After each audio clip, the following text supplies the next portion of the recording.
डाला इंदौर से जब ये यहाँ पर आई तो मुझे अंधेरे में रखा, वहां से उस स्कूल से जब निकाला तो मुझे अंधेरे में रखा, ऊटी में डाल दिया, सीधे भोपाल से उठा के ऊटी के बोर्डिंग स्कूल में डाल दिया, वो मुझे अंधेरे में रखा, वहां से जब निकाला तो मुझे अंधेरे में रखा।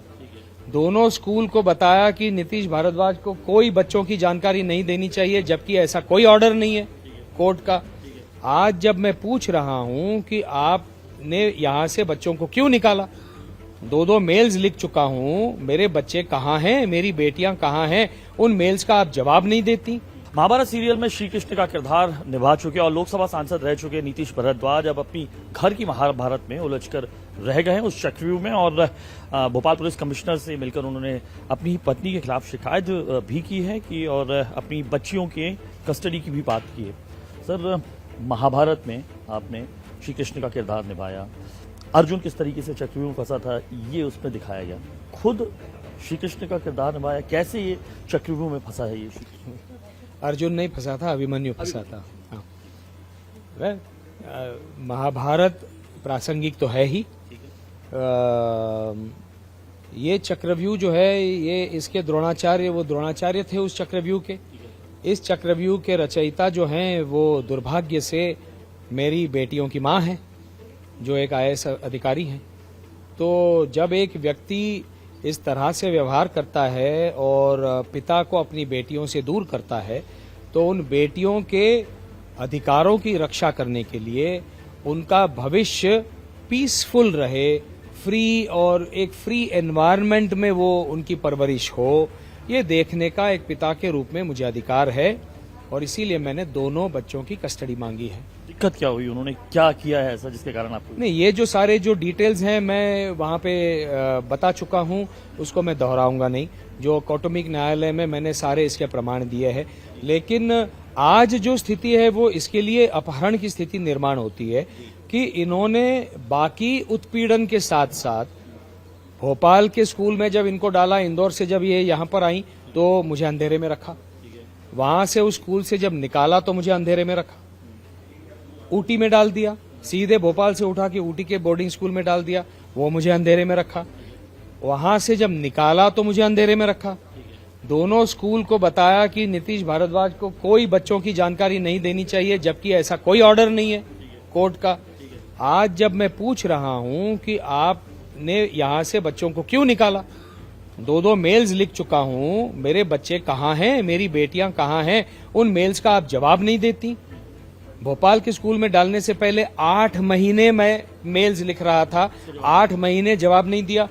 ऊटी के स्कूल में डालने से पहले 4 महीने में पूछ रहा था, जवाब नहीं दिया। ऊटी के स्कूल में डाला, मुझे बाहर से पता चला, मैं आश्चर्यचकित रहा। आज भी मुझे बाहर से पता चल रहा है कि वो यहाँ पे नहीं है ऊटी के स्कूल में। तो उन्होंने हर सीमा को तोड़ते हुए ये मुझे डेस्परेशन का और ऑब्सेसिव बिहेवियर का एक उदाहरण लगता है। इसलिए मैं अपनी बेटियों की भावनिक और फिजिकल सुरक्षा को लेकर चिंतित हूं और मैं भोपाल आया हूं। आपने भोपाल में जो पत्र लिखा है, जो दिया है हरिनारायण चार्य जी को, उसमें आपने लिखा है कि ऊटी और भोपाल के स्कूल्स में जो उन्होंने जो बात की थी प्रिंसिपल से, IAS का पद जो है उसका भी प्रभाव लिया था और कहा था कि ये खबर नहीं देनी है। आपको लगता है उन्होंने IAS जो पद है उसका इस्तेमाल किया? इसका जवाब तो वो दोनों स्कूल देंगे, क्योंकि मैंने दोनों प्रिंसिपल्स को लगता है कि जो IAS हैं वो इसका इस्तेमाल कर रही है इस पर? मैंने दोनों प्रिंसिपल्स को लिखा कि आपको उन्हें एक माता के रूप में देखना चाहिए, पालक के रूप में देखना चाहिए, मुझे भी एक पिता के रूप में देखना चाहिए। वो IAS होंगी अपनी करियर में, मैं अगर कोई स्टार हूं तो मैं अपनी जगह पे। हम दोनों हमारे बच्चों के माता पिता हैं, इसलिए हमको माता पिता के रूप में हम आपसे डील कर रहे हैं। मैं पिता के रूप में आपसे मेरे बच्चों की जानकारी मांग रहा हूं, जो आपको मुझे देनी चाहिए। तो वो नहीं दे रही है, इसका मतलब है, क्योंकि आपने लिखा है then miss Smita Bhardwaj abuse her IAS lobby power, तो कहीं ना इस्तेमाल कर रही है IAS लॉबी पावर आपको? तभी तो होगा ना, वरना इतने बड़े स्कूल है, भोपाल का इतना बड़ा स्कूल, ऊटी का इतना पुराना 100 वर्ष से अधिक पुराना स्कूल, क्यों उनकी बात मान रहा है और एक पिता को उसकी जानकारी बच्चियों की क्यों नहीं दे रहा है? तो कहीं ना कहीं IAS होने का वो कहीं पता नहीं मुझे कैसे उन्होंने दुरुपयोग किया होगा, लेकिन लगता है दुरुपयोग किया होगा। आप अपहरण की बात कर रहे हैं? हाँ जी। बोल चुका हूं मैं अभी। बहुत गंभीर बात है। होने दीजिए, ये गंभीर एक्शन है, गंभीर बात है से क्या मतलब है? ये अगर आप एक माता के रूप में पिता को बता नहीं रहे हैं कि आप लगातार आप अपनी बच्चियों को यहां से वहां से यहां निकालते जा रहे हो, पिता को अंधेरे में रखते हुए, और आपको ये आवश्यक नहीं लगता कि पिता मेल पे मेल किया जा रहा है कि बेटियां मेरी कहां हैं? आपको आवश्यक नहीं लगता उसको उत्तर देना कि मेरी आपकी बेटियां अपनी बेटियां हमारी, ये बेटियां आवर चिल्ड्रन बन जाती हैं जब बहुत ज्यादा पैसा खर्चना होता है बच्चों के ऊपर, है? तब आप मेल करती हैं कि आप ऊटी आइए और लाखों रुपया भरिए, है? Then they are our children. और जो महीनों से ये पिता जो लिखता रहता है बेटियां कहाँ हैं, कौन से स्कूल में डालते हैं, तो आपको आवश्यक नहीं लगता उसको बोलना कि बेटियों के भविष्य के लिए क्या करना चाहिए, उसके साथ डिस्कस करना आवश्यक नहीं लगता? ये असंतुलित व्यवहार है, और इसीलिए आज मेरी बेटियां कहां हैं इसका उत्तर ना देना, केवल ये कहना कि मेरे घर पे आ जाओ, ये इसका कोई प्रमाण नहीं होता कि वो बेटियां भोपाल में हैं तो प्रस्तुत करो। वो प्रस्तुत करना आपका दायित्व और कर्तव्य बनता है। मैं उनके घर जाऊं ये मेरे लिए अपेक्षित नहीं है। क्यों घर जाने से क्या दिक्कत है? चक्रव्यूह है वो मेरे लिए, वहां जाकर कोई भी गंभीर आरोप लग सकता है। नहीं जाऊंगा, ये मेरे वकील ने मुझे सलाह दी है, नहीं जाना है, नहीं जाना है, सीधी सी बात है। आप मध्य प्रदेश के मुख्यमंत्री से भी मिले, आपको लगता है कि जो वो पावर का इस्तेमाल कर रही है आईएएस पावर को, उसको डाइल्यूट करने के लिए या समझाने के लिए क्या बोला सीएम? मैंने केवल उनको ये वस्तुस्थिति विदित की है और कहा है कल को अगर ऐसा मुझे लगा कि ये आईएएस लॉबी का दुरुपयोग करते हुए पुलिस कमिश्नर के ऊपर दबाव डाल रही हैं तो मुझे आपकी सहायता की आवश्यकता पड़ेगी। क्या बोला उन्होंने? हाँ कहा। आपको दार्शनिक भी रहे हैं, आपने महाभारत में भी काम किया, आपको नहीं लगता ये आपसी सुलह हो सकती थी या आपस बूझ से? ये मैं बोल चुका हूं, कई बार बोल चुका हूं।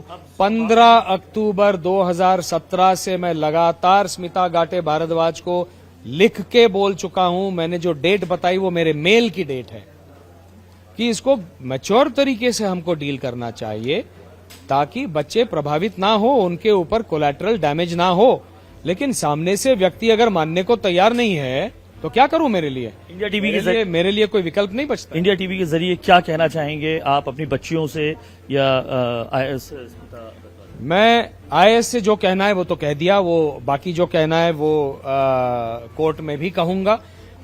आज उनको मैं आईएएस के रूप में नहीं देखता, एक ऐसी महिला जिसने बच्चियों से पिता को दूर किया है, ऐसे रूप में मैं उनको देखता हूं। उनसे मैं कह रहा हूं आज भी संभल जाओ, इससे आपकी और मेरी बेटियों के पूरे जीवन भर की मानसिकता के ऊपर दुष्परिणाम हो रहा है। बच्चियों से क्या कहना चाहेंगे? बच्चियों से यह कहना चाहूंगा कई चीजें जो 2 जनवरी को आपने मुझसे कही वो सारी झूठ हैं और इसके कागजात मेरे पास हैं, और जो वो दिवस आएगा जिस दिन मैं ये कागज आपको दिखाऊंगा और आपको पता चलेगा कि आपके ये युद्ध मेरा नहीं है। मैं आपके माध्यम से, सबके माध्यम से कहना चाहता हूं मेरा युद्ध तो बहुत आसान है। बच्चियों को रख लो, जो पैसा मैंने आपको लोन दिया है, मैंने क्लेम किया है, उसको रख लो, मैं चलता बनूंगा और अपना जीवन यापन करूंगा। बहुत आसान है मेरा युद्ध। ये एकदम से दौड़ के आएंगी और बोलेंगी ठीक है बच्चियां मिल गई, पैसा नहीं देना पड़ रहा है तो ये मैं साइन कर दूंगी म्यूचुअल कंसेंट से। ये मेरा युद्ध, मेरे बच्चियों का युद्ध मैं लड़ रहा हूं। मेरी बच्चियां उस चुंगल में फंसी हुई हैं, मेरी बच्चियां उस चक्रव्यूह में फंसी हुई हैं। उस कस्टडी के माध्यम से मैं उनको एक फ्री और फेयर अपब्रिंगिंग देना चाहता हूं, एक ऐसा अपब्रिंगिंग देना चाहता हूं जहां कोई भी दबाव उन पे नहीं बनाऊंगा मैं। ये एक दायित्व है माता पिता का। ये थे हमारे साथ नीतीश भारद्वाज, जो खुद अब घरेलू महाभारत का हिस्सा बनकर चक्रव्यूह में फंस चुके हैं। बस उनकी इच्छा बार इतनी है कि उन्हें कस्टडी मिले ताकि जिस तरीके से अर्जुन के पुत्र अभिमन्यु चक्रव्यूह में फंसकर शहीद हो गए थे, उनकी बच्चियों पर गलत प्रभाव न पड़े। कैमरा पर्सन प्रदीप के साथ अनुराग, इंडिया टीवी भोपाल।